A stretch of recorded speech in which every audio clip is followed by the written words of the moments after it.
The clay was cold against my palms, slick and heavy, grounding me while the rest of the world slept. It was midnight. The silence of the studio broken only by the rhythmic, hypnotic hum of the wheel spinning beneath my hands. She stood in the shadows near the heavy steel door watching me. I didn't need to look up to feel the weight of her gaze. It pressed against my skin, heavier than the wet earth I was shaping. My hands were steady, pulling the walls of the vessel up with practiced ease, but they carried the weight of her secret now.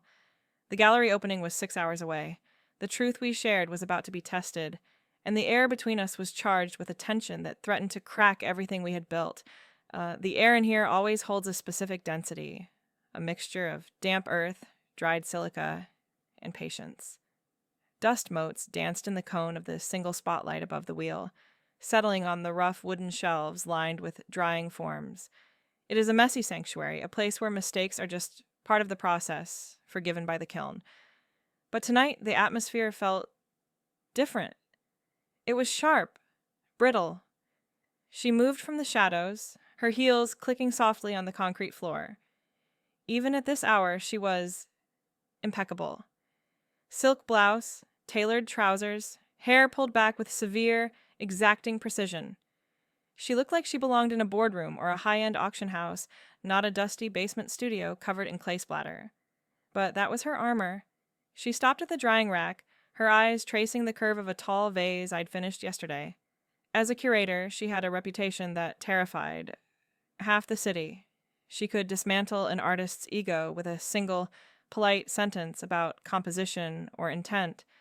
She understood structure, balance, and the architecture of loss better than anyone I had ever met. She knew how to look at a piece of art and see exactly where the artist had hesitated, where they had lied. But standing here, in my space, she looked less like a judge and more like someone looking for a place to rest. "It's good," she said softly. Her voice was low, that familiar smoky timbre that always made the hair on my arms stand up. "The symmetry is forgiving." "It's not finished," I replied, keeping my eyes on the wet clay spinning between my fingers, feeling the centrifugal force pulling at my skin. "It still needs the fire." She reached out then.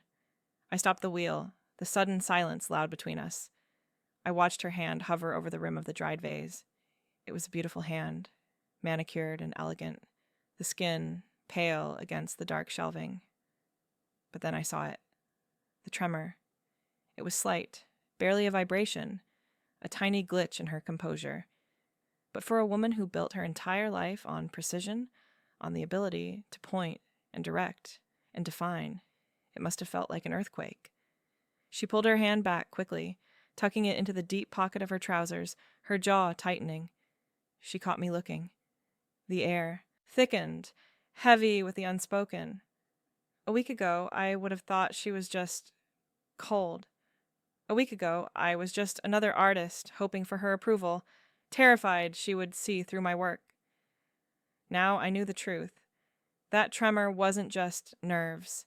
The tension coiled tight in the room. I wanted to reach out, to cover her shaking hand with my clay-covered one, to steady her the way she had tried to steady me. But the distance between the wheel and the drying rack felt like miles, and the hierarchy of our world still stood between us, however fragile. "You should go home," I said, my voice gentle, trying to bridge the gap without moving. "You have a speech to give in the morning. The critics are waiting." "I can't sleep," she admitted, the vulnerability raw and unflinching. "It's too quiet in the hotel." I wiped my hands on my apron, the memory of how we met flooding back. It seemed impossible that the woman standing here, hiding her hand in her pocket, was the same imposing figure who had dismantled my confidence in aisle 5 just months ago. Back then, she was a stranger with a sharp tongue and a sharper eye. Back then, I didn't know that her strength was a wall built of glass, waiting to shatter. The memory is sharp, lit by the aggressive, buzzing hum of fluorescent tubes. It was a Tuesday afternoon, 3 months ago, in that cavernous art supply store on the edge of town. You know the kind of place. Rows of discounted canvases, the smell of drying acrylics and cheap paper, the air stagnant and filled with the dust of 1,000 unstarted projects. I was standing in aisle 5, the ceramics section paralyzed by a choice that felt monumental in the moment. I held 2 jars of glaze in my hands. In my left, a deep, heavy cobalt. In my right, a lighter, more translucent cerulean. I was tired. My last firing had cracked, and I was looking for something to cover the flaws, to bury the mistakes under a layer of dark, impenetrable blue. I turned the cobalt jar over, reading the firing instructions for the 3rd time, trying to convince myself that heaviness was the same thing as depth. "The cobalt will fire too dark for that clay body," the voice came from behind me.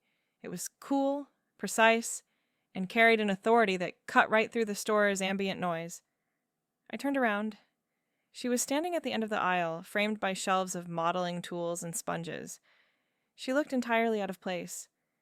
This was a store for students and hobbyists, people wandering in with vague ideas of painting a sunset.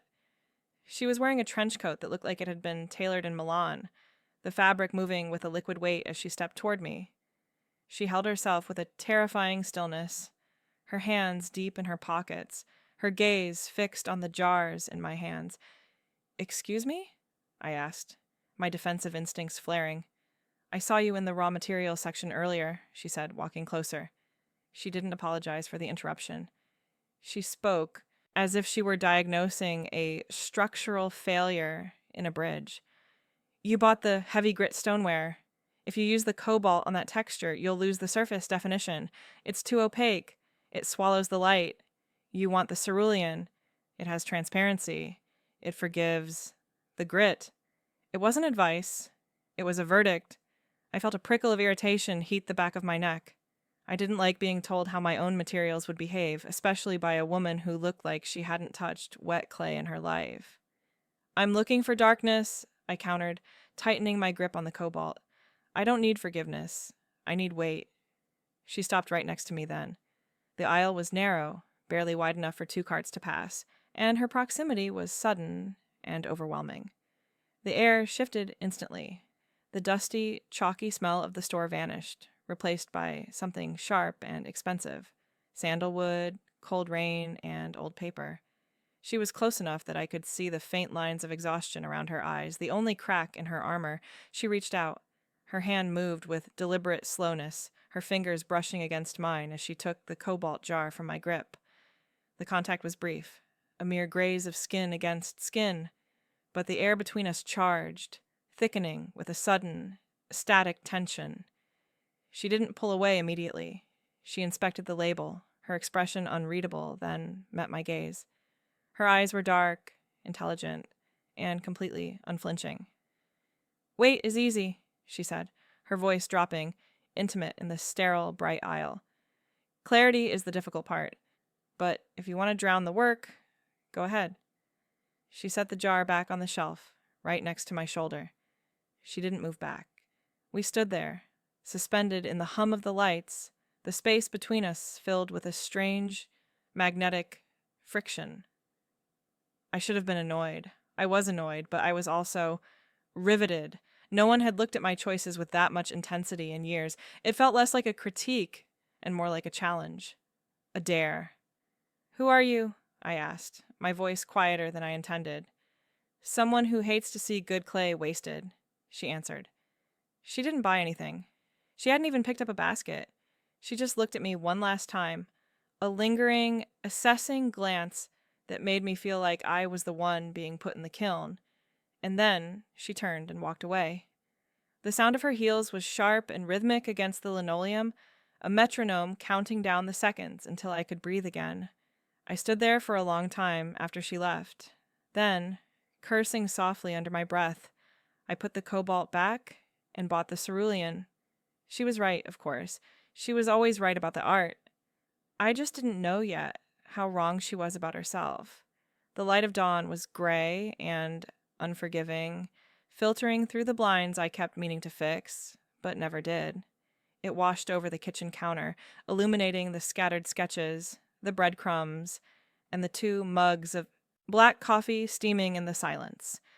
It was the morning of the opening. The day everything changed.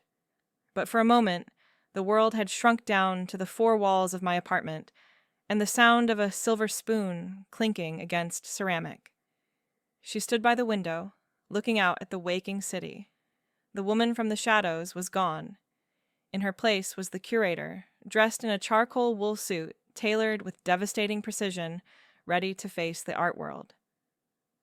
I sat at the small, scratched table, watching her over the rim of my mug. The domestic intimacy of it felt dangerous. Having her here, in my space, among my unwashed dishes and half-read books, felt like a violation of the professional boundaries we were supposed to be maintaining, yet it also felt inevitable. The air between us was thick, not with the dust of the studio, but with the heavy, humid weight of things unsaid. "The press preview starts at 10, she said, not turning around. Her voice was back to its professional pitch.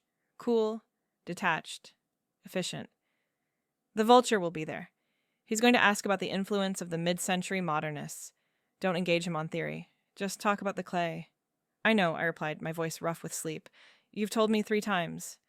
He smells fear," she added, finally turning to face me. "And he smells hesitation. You cannot show him either." She walked to the table and reached for her coffee. I watched the movement closely. It was a simple action, one she must have performed 1,000 times, but I saw the calculation in it. She didn't reach with her right hand. She kept her right hand buried deep in the pocket of her trousers, the fabric pulled taut across her hip. She reached with her left, her movements deliberate and slightly slower, compensating for the lack of dominance. She caught me looking at the pocket. For a second, the mask slipped. A flash of irritation, or perhaps shame, crossed her eyes.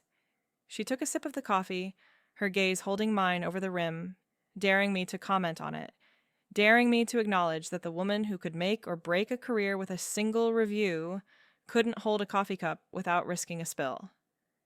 "Are you going to stay?" I asked. The question wasn't about the coffee. It wasn't about the preview. She set the mug down. "I have to be at the gallery in 20 minutes to check the lighting on the centerpiece." "That's not what I meant," I said quietly. She didn't answer. She just adjusted the cuff of her blazer, smoothing a wrinkle that didn't exist. She was a master of deflection, of pivoting the conversation to ground she could control. But I knew her tell now. I knew that when she went silent, when she retreated into that cold perfection, it wasn't because she didn't care. It was because she cared too much to let it show. She turned back to the window, her right hand still hidden, still fisted in her pocket, holding on to the tension she refused to release. 2 weeks after she dismantled my confidence in the art supply store, she appeared in my studio. She didn't call first. She simply walked down the concrete stairs, the heavy steel door clicking shut behind her, sealing us in. She claimed she was there to understand the process before she committed to the exhibition, but the way she paced the perimeter of the room suggested she was looking for something else. She was restless. The air in the studio, usually still and heavy with dust, seemed to vibrate with her presence. I was at the wheel fighting a losing battle with 50 pounds of stoneware. I was trying to throw a large architectural vessel, something with height and severe lines. But the clay was fighting me. It was too wet, too heavy, and my center was off.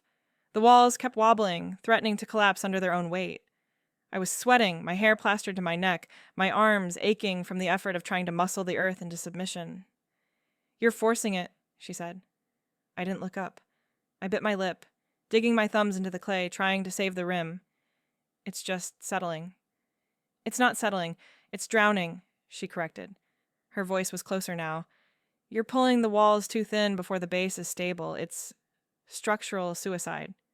"I know what I'm doing," I snapped, though the clay buckled under my left hand as I said it. A wet, humiliating slump of gray mud. "Stop," she commanded. It wasn't a suggestion. Before I could argue, before I could wipe the clay from my hands or tell her to leave, she stepped into the splash zone. She didn't care about her shoes. She didn't care about the silk of her trousers. She moved behind me, the space between us vanishing in a heartbeat. I froze. The sudden heat of her body against my back was a shock, a physical intrusion that sent a jolt of electricity straight down my spine. "Let me," she whispered, her breath hot against the sensitive skin of my neck. She reached around me, Her arms, encased in expensive fabric, brushed against my bare, clay-streaked arms. She placed her hands directly over mine. Her palms were dry and warm against the cold, slick wetness of my skin. The contrast was dizzying. I stopped breathing. I stopped thinking. I just felt. "Relax your wrists," she murmured, her voice vibrating against my shoulder blades. "Don't fight the spin. Guide it." She pressed down. I had no choice but to yield. Her hands were stronger than they looked, her fingers finding the exact pressure points needed to center the mass. We moved as one entity. My hands were the tools, but she was the architect. Under her guidance, the wobbling stopped. The clay obeyed. We pulled the walls up together, a slow, rhythmic ascent. The intimacy was suffocating and absolute. I could smell the faint, expensive scent of her skin mixing with the raw, metallic tang of the wet earth. It was intoxicating. For a moment, we were perfectly in sync, a single circuit of intent and creation. And then it happened. We were shaping the neck of the vessel, the most delicate part of the pull. Her hands were firm over mine, her thumbs pressing into the clay to narrow the opening. Suddenly, her grip faltered. It wasn't a slip of attention. It was a physical glitch. Her right hand jerked, a sharp, involuntary spasm that she couldn't control. The pressure shifted instantly. Her thumb dug too deep. The perfect symmetry of the neck twisted, the wet clay tearing under the sudden, erratic force. The vessel collapsed in a heap of gray sludge, spinning lopsidedly on the wheel. She pulled her hands away as if she had been burned. The loss of her warmth was immediate and jarring. I turned around on the stool, my heart hammering against my ribs, ready to ask what happened, ready to laugh off the mistake. But she was already backing away. Her face was pale, her eyes wide with something that looked terrifyingly like fear. She was staring at her own hands, which were now covered in the gray slip of my work. She rubbed them together aggressively, trying to wipe the clay off, trying to hide the tremor that was still there, faint but undeniable. "I ruined it," she whispered. She wasn't looking at the pot.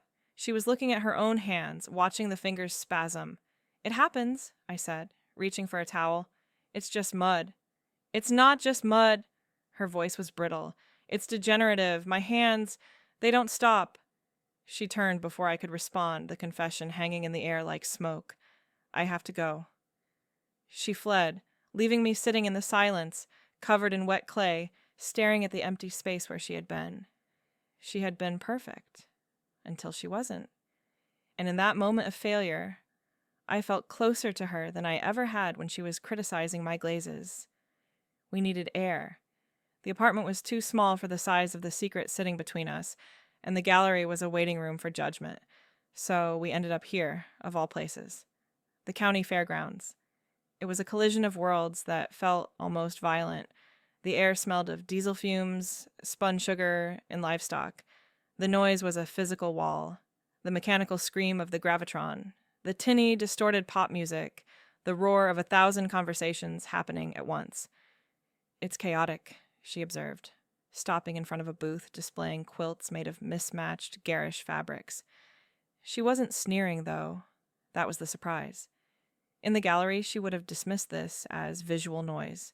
Here, she was leaning in. "Look at the stitching. It's completely erratic, but the tension holds. It's just a blanket," I said, watching the crowd flow around us like a river around a stone.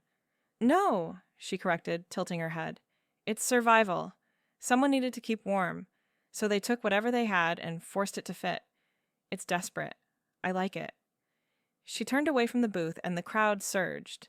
A group of teenagers ran past, laughing, shoving each other with the careless immortality of youth. One of them slammed into her shoulder. She stumbled.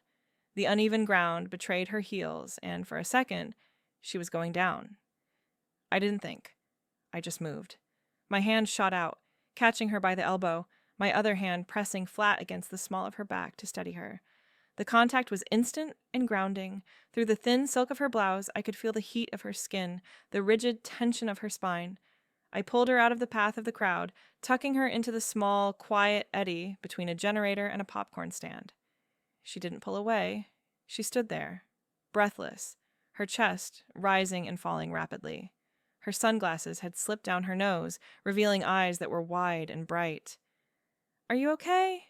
I asked, keeping my hand on her back, unable to let go of the connection. "I'm fine," she breathed. She looked around at the chaos, at the flashing lights of the Ferris wheel cutting through the twilight. A strange, crooked smile touched her lips. It was a smile I had never seen before. Unguarded, almost girlish. "I haven't felt this awake in years. The gallery, it's so sterile. The air is recycled. Here, everything is fighting to be seen. It's loud, and it's ugly, and it's alive." She looked at me then, and the smile faded, replaced by that intense, searching look that always made me feel like I was being x-rayed. "You're like this place," she said softly. "You don't care if it's polite. You just make it exist." The moment stretched, suspended in the noise. My thumb brushed against the fabric of her blouse, a microscopic caress that felt like a shout. Then I saw them, 2 rows over near the ticket booth. The head of the local arts council and his wife. They were watching us. I saw the whisper, the tilt of the head, the narrowing of eyes.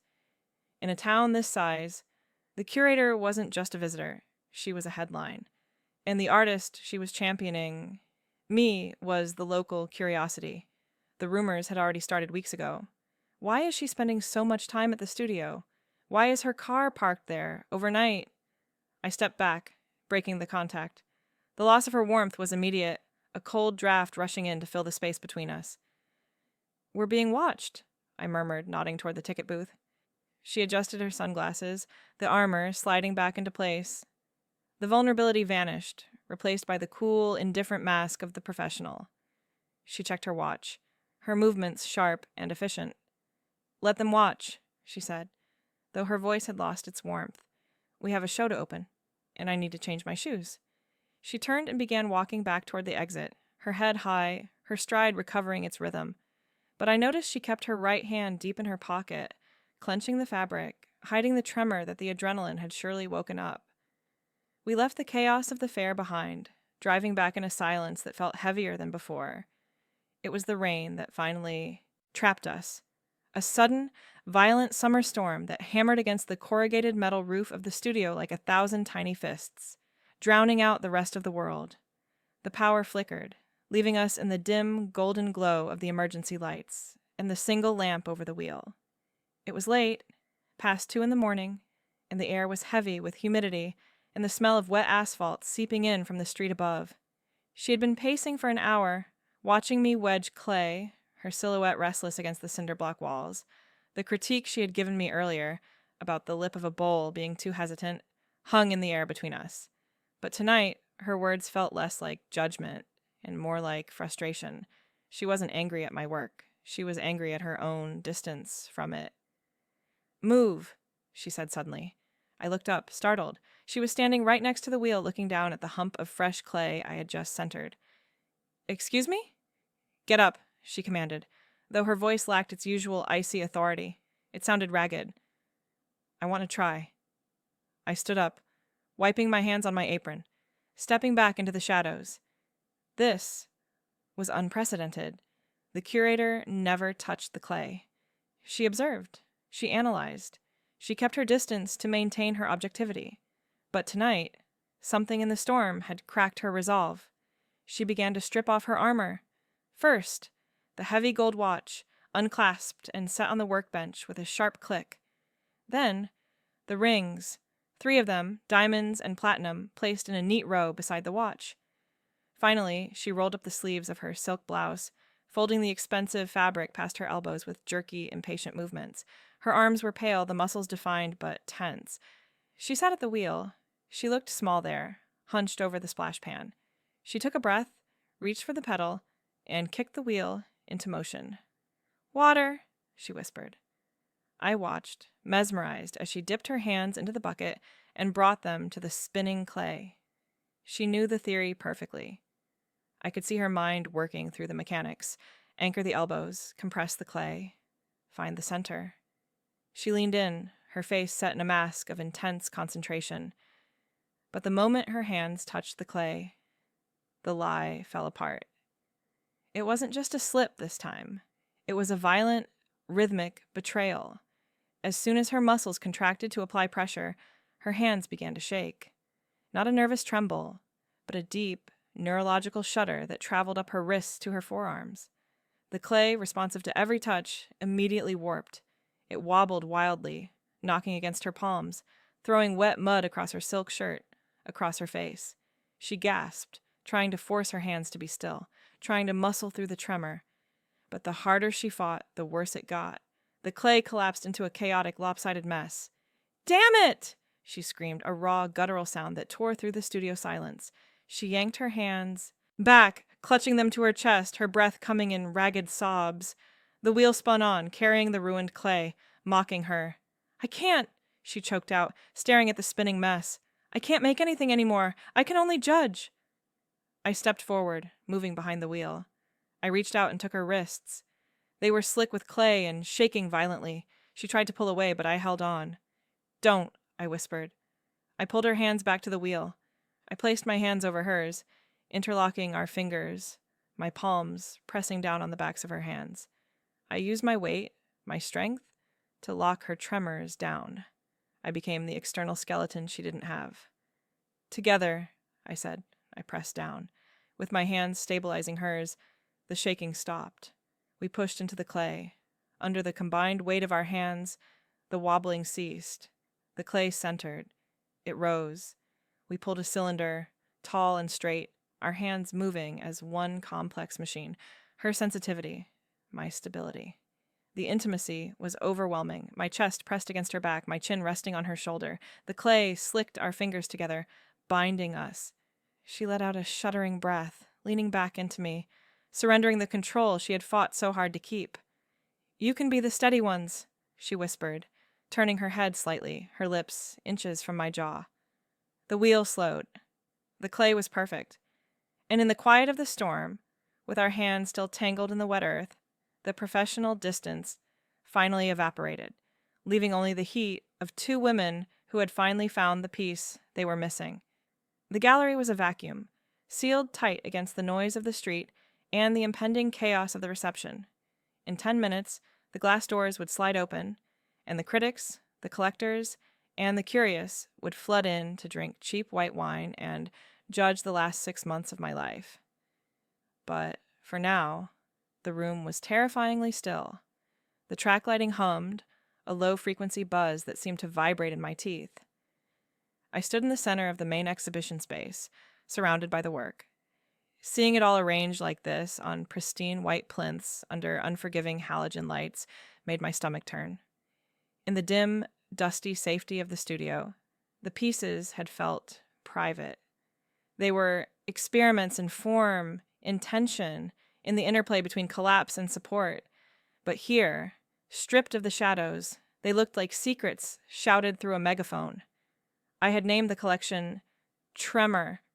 I paced the length of the room, my heels clicking sharply on the polished concrete. What had I done? I looked at the forms. They weren't just pots. They were a map of her body, a diagram of her hidden struggle, the way the glazes broke over the rims, the deliberate asymmetry of the handles, the heavy, grounding bases that supported fragile, wavering necks.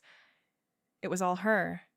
I had taken the most vulnerable thing about the most powerful woman in the city and baked it into stone for everyone to see. The door to the private viewing room clicked open. The sound was like a gunshot in the silence. She walked in. She had changed again, shedding the travel-weary suit for a black evening gown that left her arms bare, save for a sheer silk wrap. She looked devastating.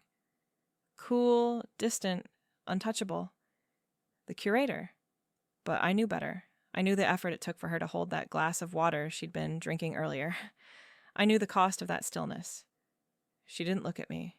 She walked straight to the centerpiece, the one piece I had debated hiding in the back room until the last second. It was a large, unglazed vessel, fired in a reduction atmosphere that turned the clay a deep, bruised purple. The shape was impossible, a collapsing cylinder caught in the act of falling, held up by a relief carving of hands that wrapped around the base. It was a literal translation of that night in the storm. It was the moment her hands failed and mine took over, frozen in time, hardened by fire. I stopped breathing. I waited for the anger. I waited for her to tell me that I had exploited her weakness, that I had used her pain to make something pretty for the art market. The silence stretched, heavy and suffocating. I thought it was too much, I said, my voice cracking slightly. I can pull it. We can put the abstract piece on the main plinth. No one has to see this. She didn't move. She stood with her back to me, staring at the vessel. Her posture was rigid, that familiar tension locking her spine. She reached out, her hand hovering near the glass case, the reflection of her fingers ghosting over the clay hands inside. "You captured the panic," she said softly. Her voice wasn't angry. It was filled with a strange, detached wonder. "The way the clay looks like it's gasping for air. I didn't know you could see that." "I see everything," I whispered, stepping closer. I stopped just behind her, close enough to smell the sandalwood perfume, close enough to feel the heat radiating from her bare shoulders. "I didn't want to expose you. I wanted to show the strength, the way it holds." She turned around slowly. The distance between us evaporated. In the stark gallery light, I could see the fine lines around her eyes, the slight tremor in her lower lip that she clamped down on instantly. She looked at me, her expression softening into something unrecognizable to the public. "It's not exposure," she said, her gaze dropping to my lips, then back up to my eyes. The air between us thickened, charged with that same magnetic pull that had drawn us together in aisle 5. "It's a testament.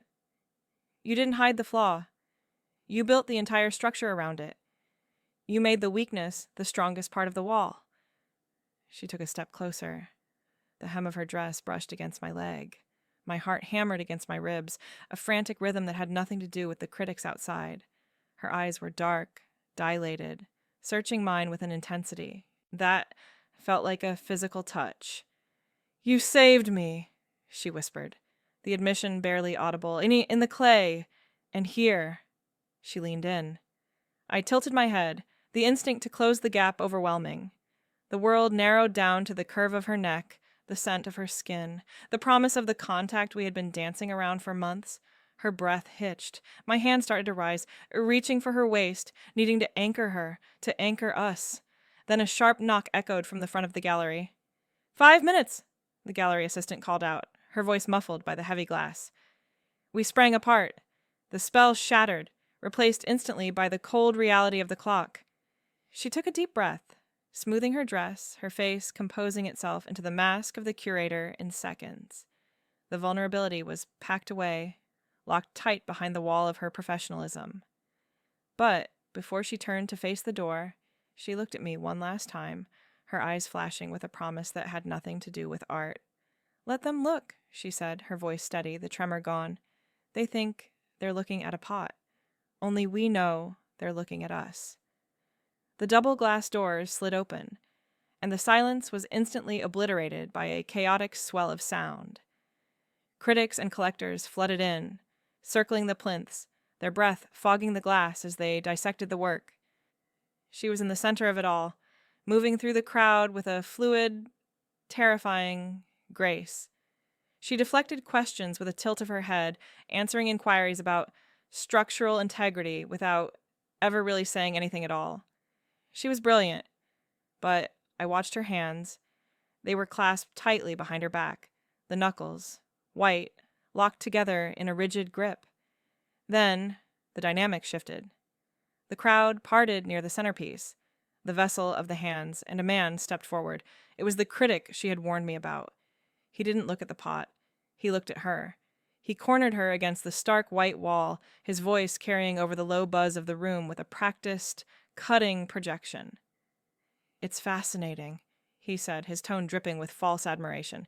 "You champion this raw, unfinished aesthetic, yet your own work was always so precise. We haven't seen a piece from you in 3 years. One wonders if you've lost the taste for the clay, or if the clay simply rejected you." The room went quiet. It was a direct hit. He was probing the wound, looking for the blood. She froze.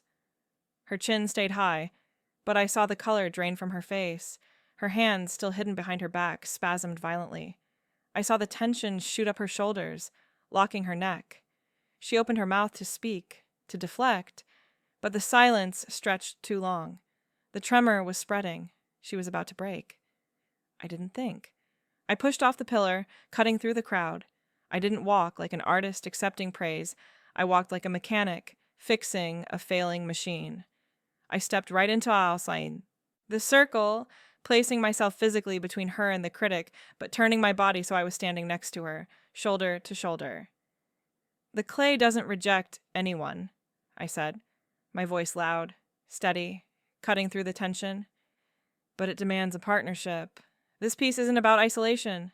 It's about the support structure required to keep the walls from collapsing. I reached out. I didn't hide it. I took her arm, my clay-stained fingers pressing against her silk sleeve, and pulled her gently but firmly forward, into the light, right next to the pedestal. Tell them about the firing, I said, looking directly at her. Tell them how the heat solidifies the bond. She looked at me. The panic in her eyes cleared, replaced by a sudden, fierce clarity. She felt my grip on her arm, a public anchor. She exhaled. The heat, she said, her voice regaining its smoky power, fuses the separate elements. It makes them singular, indestructible. She didn't pull away. Instead, she leaned almost imperceptibly into my touch, her weight shifting against my side. The tremor in her arm stilled under my hand. We stood there, united against the room, staring down the critic until he blinked, muttered a polite excuse, and stepped back into the crowd. She looked at me then, ignoring the 100 eyes watching us. It was a look that stripped away the gallery, the critics, and the pretense. It said everything. We were done hiding. The heavy steel fire door slammed shut behind us, severing the connection to the gallery below. The sudden silence was jarring, ringing in my ears like the aftermath of an explosion. Up here, the air was cool and thin, smelling of ozone, damp concrete, and the exhaust of the city below. The noise of the critics, the clinking wine glasses, the suffocating cloud of expensive perfume, it all faded into a distant, muffled hum beneath our feet. She walked to the edge of the roof, her black gown trailing slightly on the loose gravel surface. She didn't stop until she reached the low parapet wall, looking out over the grid of city lights that stretched toward the horizon. Her posture had changed again. The rigid, combat-ready tension of the gallery floor had evaporated, leaving her shoulders slumped, her silhouette soft against the dark sky. She looked exhausted, but it was the good kind of exhaustion, the kind that comes after the kiln is finally closed and the fire is doing its work. I moved to stand beside her, leaning my elbows on the rough concrete. We didn't speak for a long time. We just breathed, letting the adrenaline metabolize into something slower, something deeper. The wind whipped loose strands of hair across her face, but she didn't move to fix them. I was going to leave tomorrow, she said finally, her voice low, carried away by the wind. She didn't look at me. She watched the traffic far below. I had the flight booked. I came to this town to bury the last of it, to say goodbye to the industry, to the expectations, to the memory of what my hands used to do. I wanted to see if I could stand in a room full of art and feel nothing. And, I asked, turning to look at her profile. She turned then, resting her back against the parapet, facing me. The moonlight caught the sharp angle of her cheekbone, the dark depth of her eyes. And then I walked into aisle 5, she admitted, a dry laugh escaping her lips. And you were holding that jar of cobalt like it was a weapon.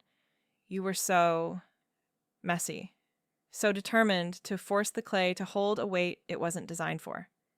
It held, I reminded her softly. It held because you let me touch it, she countered. She pulled her right hand from the folds of her dress. She held it up between us. In the cold night air, the tremor was visible, but she no longer tried to hide it. I can't build anymore. I can't shape. I have the vision. I have the precision in my mind, but the tool is broken. I reached out. I took her hand in mine. Her skin was cool, her fingers slender and trembling. I didn't try to stop the shaking this time. I didn't try to lock it down or fix it. I just interlaced our fingers, letting her rhythm bleed into mine. The vibration of her tremor traveled up my arm, a constant, living current connecting us. The tool isn't broken, I said, stepping closer until the toes of our shoes touched. It just changed. You have the precision. I have the hands. We make the mess, and then we refine it. We don't have to do it alone. She looked down at our joined hands. When she raised her head, her expression was raw, stripped of the armor she had worn for months. It won't be easy, she whispered. I am demanding. I am critical. I will push you until you hate me. I know, I said, tightening my grip. I'm counting on it. I don't need easy. I need the fire. She exhaled, a long, shuddering breath that seemed to release the last of the fear she had been carrying for 3 years. She squeezed my hand back, her grip surprisingly strong despite the tremor. Then we stay, she said. Precision and mess. The city lights blurred behind us, irrelevant compared to the heat of her palm against mine. We stood there on the roof, two imperfect architects designing a new life from the wreckage of the old. The secret she had carried was no longer a weight to be hidden in a pocket. It was the foundation we would build on. If this story resonated with the quiet pull you feel, subscribe for more.